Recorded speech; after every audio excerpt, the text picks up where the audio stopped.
Bem, prezados alunos, já estamos chegando ao final da nossa disciplina.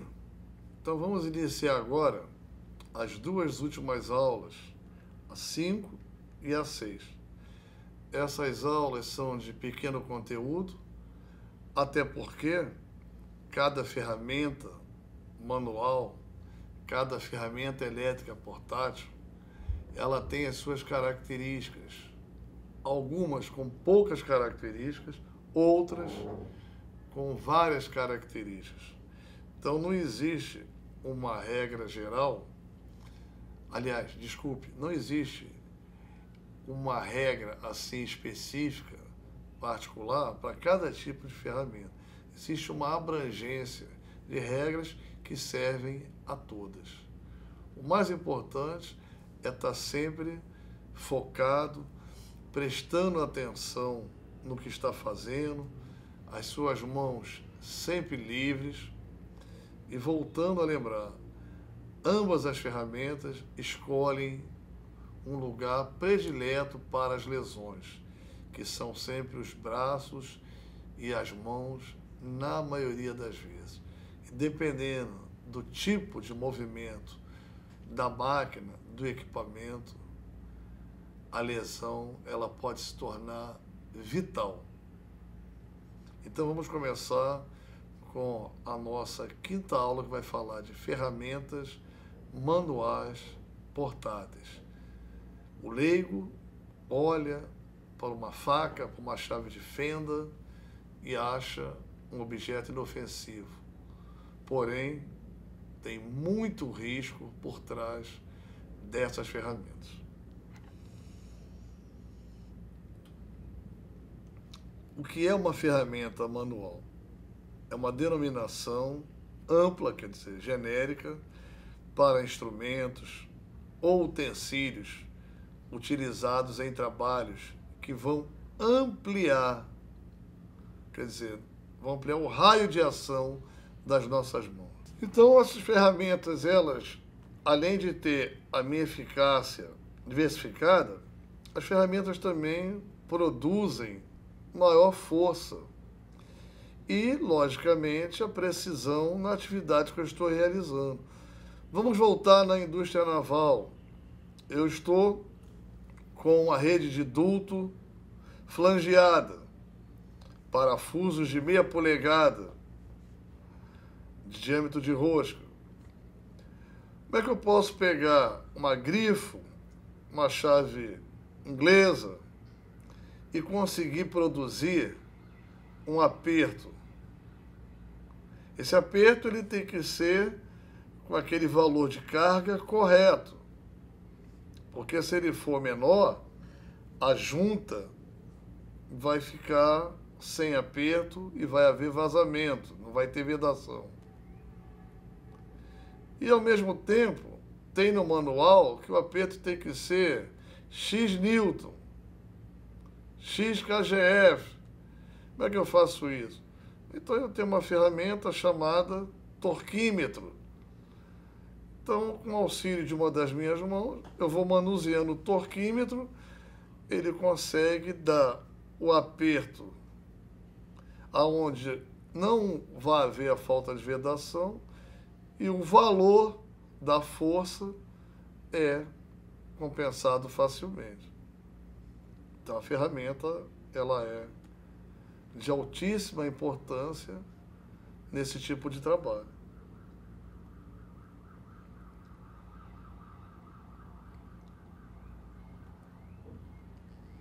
Nós temos uma lista enorme de ferramentas manuais, citando ferramentas em que eu utilizo na área doméstica, na minha residência, chave de fenda. A gente olha para ela, poxa, ela não tem nada de perigosa, arriscada. Por que que pessoas conseguem fazer com que a extremidade dela entre pela palma da mão e saia nas costas da mão? Crave a ferramenta nas mãos. Por quê? É fácil de explicar. Porque elas não usam a ferramenta de forma adequada. Uma chave de fenda tem que encaixar na fenda de um parafuso com cabeça fendada e no movimento horário apertar, no movimento anti-horário desapertar. Existe o cabo lá na extremidade, feito de plástico na maioria das vezes, isolante. A pessoa com uma das mãos ou toca os próprios dedos, não faz força. Por que não faz força? Porque a ferramenta tem um comprimento grande. Então o torque passa a ser alto e o esforço passa a ser o quê? Pequeno. Você vê muitas pessoas pegando um martelo de unha, aquele martelo próprio para arrancar pregos, e a pessoa não segura o cabo da extremidade. Vai segurar lá perto do metal. Aí não consegue força, porque eu não tenho momento, não tenho binário. Você usa as pessoas fazendo chave de fenda de alavanca para abrir a tampa de uma lata de tinta, por exemplo. A ferramenta está rombuda, a geometria dela já está toda aleijada. Isso vai fazer o quê? Que aconteça um movimento involuntário, forte, acima do necessário, e a mão está na frente. Não tem mistério. Então a chave de fenda, ele é a campeã de acidente. Mas não é ela, a construção dela, o projeto dela está dentro do que se pede. Agora, o ser humano é que consegue transfigurar a ferramenta. Então, nas residências, nós usamos as chaves de fenda, os martelos, alicates, facas. Essas ferramentas de corte, elas não podem, por exemplo, ser direcionadas contra partes do nosso corpo.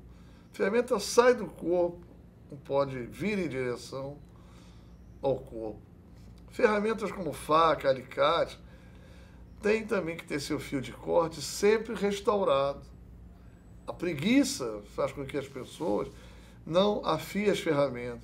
Aí a ferramenta não consegue vencer a resistência mecânica dos materiais, que ela está interagindo, cortando, porque, entre aspas, né, chulamente falando, está cega, aí a pessoa tem que imprimir maior força. Na hora que se imprime maior força, é a hora que a ferramenta machuca, lesiona os itens do nosso corpo. Em oficinas, que são mais pessoas dotadas de conhecimento, são os chamados profissionais. Na área de carpintaria, por exemplo, que é uma área muito perigosa, arriscada, temos os serrotes, o formão. Na área de mecânica, as fresas, arcos de serra. Então, ferramentas como serrote, por exemplo, eles têm que ser afiados dente por dente, com auxílio de uma lima mursa triangular. E antes de afiarmos, com auxílio de uma lima, nós temos que ter uma outra ferramenta, chamada de travador, e esse travador é que vai travar os dentes do serrote. Eu deformo um dente para um lado, o vizinho para o outro. Quando olharmos, nós vemos de uma linha reta, vamos ver uma linha sinuosa. E vamos passando a lima em cada um dos dentes até que eles brilhem. E aí a madeira é vencida pelo corte da ferramenta com uma facilidade enorme. Se não travar o serrote, nem afiar o serrote, ele não consegue cortar a madeira e a gente vai ter também os braços ou mãos ou pernas atingidas pela ferramenta. Na área rural, uma outra área muito perigosa, são conhecidas enxadas, os facões, as foices. Por que essas ferramentas são perigosas na lavoura? Porque as pessoas que estão lá trabalhando não são qualificadas, não são dotadas de conhecimento prático. Simplesmente é entregue à criança, pessoa de idade, mulheres, as ferramentas perigosas. E as ferramentas são utilizadas sem conhecimento e quando entra em contato com a pessoa, a lesão é muito grave. Os acidentes provocados pelas ferramentas manuais normalmente é por movimentos inadequados. Nós temos as mãos cortadas, mãos prensadas, queimadas, pés atingidos por queda de ferramenta, parte do corpo atingida de ferramentas quentes ou pesadas, olhos atingidos por lascas, arrancadas ferramentas sem fio de corte e muito mais acontecimento. E quais são as causas? Falta de treinamento e a qualificação. O método, o planejamento de trabalho é totalmente errado. Se improvisa a ferramenta. Você não tem foco na atividade. A ferramenta está danificada. Existe uma falta de organização e conservação no teu mundo de ferramentas. A pessoa não utiliza os EPIs, que é importantíssimo. E como já falei, a falta do planejamento. E as dicas para poder trabalhar preventivamente com ferramentas manuais? Primeiro, treinamento. Alguém mais experiente, ou o próprio fornecedor, fabricante, falar com os novos companheiros. Depois, colocar avisos, cartazes nas oficinas, nas paredes, perto dos armários das ferramentas. Segundo, escolher um bom método de trabalho. Nunca utilizar a ferramenta gasta, defeituosa. Sempre trocar a ferramenta ou reparar a ferramenta gasta. Improvisação. Não vamos improvisar. Não vamos forçar a ferramenta manual cortante em direção ao nosso corpo. Você vê que na cozinha, as pessoas que trabalham para a gente, avós, mães, sempre na hora de cortar uma batata, uma cenoura, com uma faca, direciona essa ferramenta afiada contra o corpo. Quarto, a concentração. Isso é vital em qualquer tipo de trabalho. Eu não posso ficar trabalhando e estar pensando numa outra coisa. Quinto é a qualidade. Inspecionar a ferramenta, já falamos isso na primeira aula. Inspecionar parafusos, porcas. Pegamos uma a uma e vamos olhar ali se é uma porca sextavada, ela tem que ter aquelas arestas retas. Se ela é feita de um material, de um aço pobre, a ferramenta vai arredondando as arestas. Na hora que uma chave encaixa ali, vai escapulir e vai machucar a pessoa com toda certeza. O item 6, organização. Montar um armário, uma bancada, com a silhueta da ferramenta, para você chegar ali e colocar a ferramenta no lugar direitinho. E o item 7, isso é vital, é a utilização dos EPIs. Em toda atividade, os EPIs é parceiro das ferramentas. 8, planejamento. Eu tenho que, de forma antecipada, ter em mente o que é que eu vou fazer. Então, dessa maneira, eu consigo chegar até o final do meu trabalho sem me machucar. Porque além de conhecer cada ferramenta, as suas características, eu já sei no momento correto que ferramenta eu vou utilizar. Preparo todas elas, afio todas elas, tiro o óleo que conserva a sua superfície com uma estopa, um trapo de boa qualidade. E ao final, limpo as mesmas ferramentas e passo uma película de óleo, graxa, para poder conservar até o próximo dia.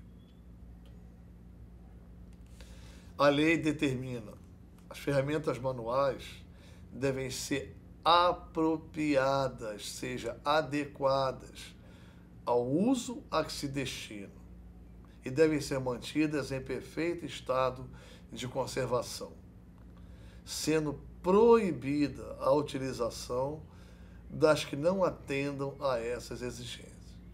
Seguindo esse parágrafo, chance zero de haver qualquer mutilação. A seguir temos algumas medidas prevencionistas, que é vistoriar regularmente as ferramentas antes de começar o trabalho. Já falamos sobre isso, inspeção do trabalho. Ao transportar um conjunto de ferramentas, Nunca utilizar ferramentas como chave de fenda, faca, chave alfa nos bolsos da calça. Isso é elementar. Nós temos caixas que são porta-ferramenta, sacolas de couro resistente, caixas de ferramenta que servem para isso. Temos cintos de couro fortes para as ferramentas ficarem encaixadas ali dentro. E, durante o trabalho, eu vou me proteger com determinado tipo de EPI também adequado. Me concentrar no meu trabalho, verificar os cabos, os encaixes, as ferramentas de corte constantemente têm que ser afiadas, as ferramentas têm que ficar fora do alcance do desavisado, do leigo. Vamos trabalhar com energia elétrica, sempre ter o elemento de isolação, que na maioria das vezes é o cabo. E uma coisa importantíssima, que muito pouca gente faz, é seguir rigidamente o manual de operação. Logicamente, existem manuais que já sumiram, estão rasgados, faltando capa. Então, perguntar quem conhece, vamos tentar restaurar o manual, vamos tentar ir ao fabricante, trazer um manual novo. Tudo que é correto para com a ferramenta está no manual. E quando o manual for de um idioma diferente, porque a ferramenta é importada, a gente tenta com ele conseguir um que esteja no nosso idioma, que é o português. Meus amigos, para falar de ferramentas manuais, o que foi exposto aqui é o básico. Então vocês, por gentileza, sigam e disseminem isso que eu acabei de falar. Um abraço, até a última aula, que vai falar de ferramentas e máquinas portáteis elétricas.